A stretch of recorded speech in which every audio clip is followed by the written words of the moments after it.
Hey everyone, it's Richie. I hope you guys are all doing well, and today I'm recording another DBD video. Lovely. This is going to be another one of these unscripted, cute little ramblings I love to do so much on my channel. And today I want to talk about Springtrap. We just got Springtrap revealed to us over at the PAX East live stream, even though Matthew Cote said he was going to talk about quote-unquote everything. We only saw him for 10 seconds, so really cool blatant lie to us there, but we don't know the power yet as a result of that.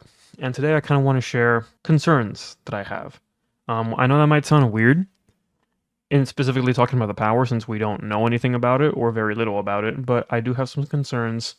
And before I talk about those concerns, I want to go over what we do know, right? So a couple of screenshots were shared over just yesterday actually on the 9th, May 9th.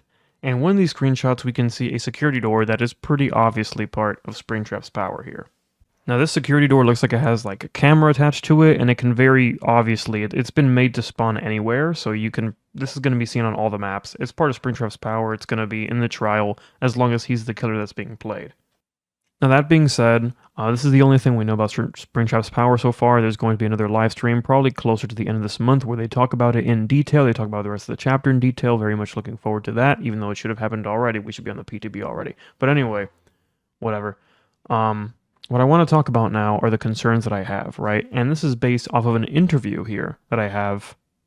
This interview is with Jay Guzzo, or Guzzo, sorry, I don't know which one is right, over at Behavior, which designs killer kits, right? And in this interview, we see him talk about some pretty concerning things, at least in my opinion, all right? Maybe I'm just in the minority here, but I find these things concerning, right?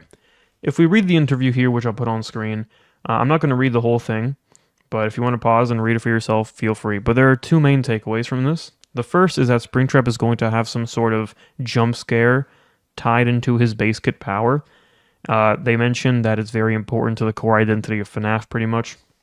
And so they want to include in the kit, and that makes perfect sense. Personally, what I'm hoping that they do with this is they make it so that you can trap the cameras that which the survivors are very obviously going to be able to use. With the Phantom animatronics from FNAF 3, they get to jump scare the survivors, and maybe each one applies a different effect. It could be kind of cool. Regardless, this isn't a speculation video, and what I want to talk about is the other point of this interview that was brought up, which is directly comparing the design philosophy of Springtrap to that of Dracula. And I read this, and immediately I got very sad. Now, I don't know how the community feels about Dracula, truthfully, but maybe this is just me. I really, really, really do not like the design philosophy behind Dracula, so they call it. Dracula, for all intents and purposes, feels to me like a very unoriginal, borderline lazy, uninspired, and just boring killer. And I don't mean that because he's broken or any sort of balancing issue or anything like that. The kid is just super lame, man. His Hellfire projectile is essentially just Pyramid Head's projectile. His swarm of bat, like, phase shapeshift thing is pretty much just Spirit's phasing ability. And the wolf form is probably the most unique of the three, but its lunge attack is pretty much just like a weird mix between Demogorgon and like Victor Pounce, kind of. And that's really lame. Dracula to me feels like, and it's always felt this way since he was revealed, pretty much just feels like they took three existing killer powers, mishmashed them all into one kit, and slapped a bunch of Castlevania branding on it. The end result is a killer that, in my opinion, doesn't really feel unique and doesn't feel very fun to play. We've already seen all these powers pretty much in the game before. They just look like it's from Castlevania now, which is cool, I guess, but that's really just a farce. It's like a facade almost to trick you into thinking that you're playing something original, but all these things are pretty much just near one-to-one recreations of existing killer powers that we've already seen.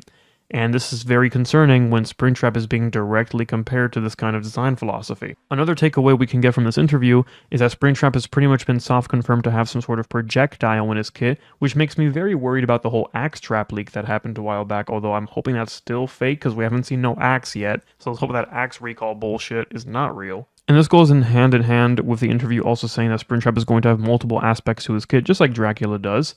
And this again makes me worried about the whole mishmash of power issues. We could run into a situation where the doors kind of just work like, I don't know, Demogorgon portals, Xenomorph tunnels, but it's not really a Xenomorph tunnel, guys. Look, you're going through a security door. Trust me, it's not just the same thing reskinned. You see what I'm getting at here, right? Another part of this design philosophy that I strongly dislike is the fact that they kind of did this. The reason they're taking this approach for Springtrap is to try to make him more accessible and more appealing to different kinds of killer players.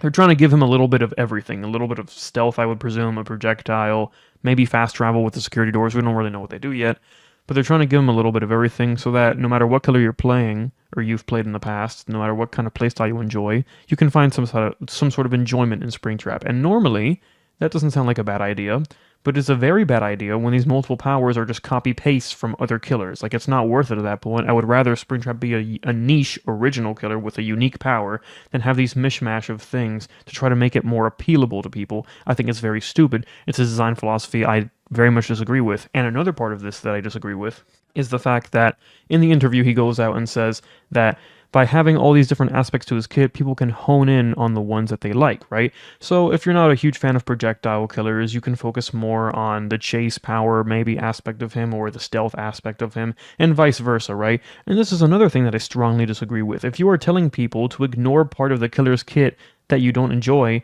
then I think that design philosophy is just shit in the first place and you need to throw the whole thing out. It also means that by ignoring part of Springtrap's kit that you don't like, and the same thing applies to Dracula, by the way, here, you are playing the killer sub-optimally. You are not using all the tools at your disposal. And you are literally telling people to ignore parts of the kit that you don't like and to play sub-optimally. If that is your philosophy, it is a shit design philosophy. I'm sorry, I'm just going to come out and say it. I strongly disagree with that. I think it's very stupid. Overall, this has me very, very worried for Springtrap in general. Having Springtrap potentially fall into this category of power mishmashes, all in an attempt to try to make him more appealable to a broader audience of killer players, is just not a good idea if it comes to the expense of uniqueness. We could very well just have other killer powers slapped with a FNAF skin, I guess, slapped onto it. And that's not something that I'm looking forward to, especially not considering I'm just so excited for this chapter. I mean, genuinely, I used to really, really mess with FNAF, and DBD is a game that I enjoy, and to finally have Springtrap in it is a really, really cool thing, and it would be lame for the power to just be a complete letdown like this. I really could not imagine myself not buying the chapter before hearing about this interview, but after it, there's a good chance I don't, genuinely. If P2P comes out, and I just think the power sucks, and is exactly what I critiqued in this video, being, you know, Dracula's whole design philosophy, I'm probably not going to get it. It doesn't sound very fun to me. So yeah, I mean, that's pretty much going to be it before I start rambling. The main takeaways from this video are Springtrap is being directly compared to Dracula in terms of the design philosophy, and I don't like that because I think Dracula is just a mishmash of other killer powers. That's pretty much the TLDR that I'm trying to get here.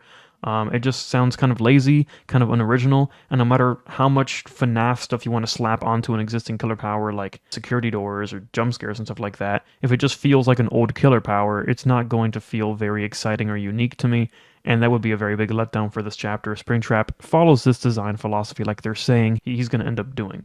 But yeah, let me know what you guys think. Like I said, I don't really know what people think about Dracula. I don't know if people actually like this sort of design philosophy. I don't. I think it's very stupid. I think it encourages a lot of more boring kits in the future. And again, literally telling people to play their killers sub-optimally like that is just mind-boggling to me. That is just insanity. So yeah, ignoring parts of the kit like that, dude, like how can you think it's a good design philosophy when you want people to ignore parts of the kit that they don't like? Like, that's crazy. I don't know. You have to use a killer kit should encourage people to use every aspect of them, not the opposite. That's ridiculous. But hey, that's just me. Let me know what y'all think. Am I wrong? Am I right? I don't know. There's nothing more to say. We gotta wait until we get more information about Springtrap's power. It's other than that, it's just speculation, which I'm not gonna get into. So that's gonna be it. I'll see you guys. Maybe when the PTB drops, I'll probably won't cover it, but I'll see you guys around. Take care, and yeah, let's hope for the best.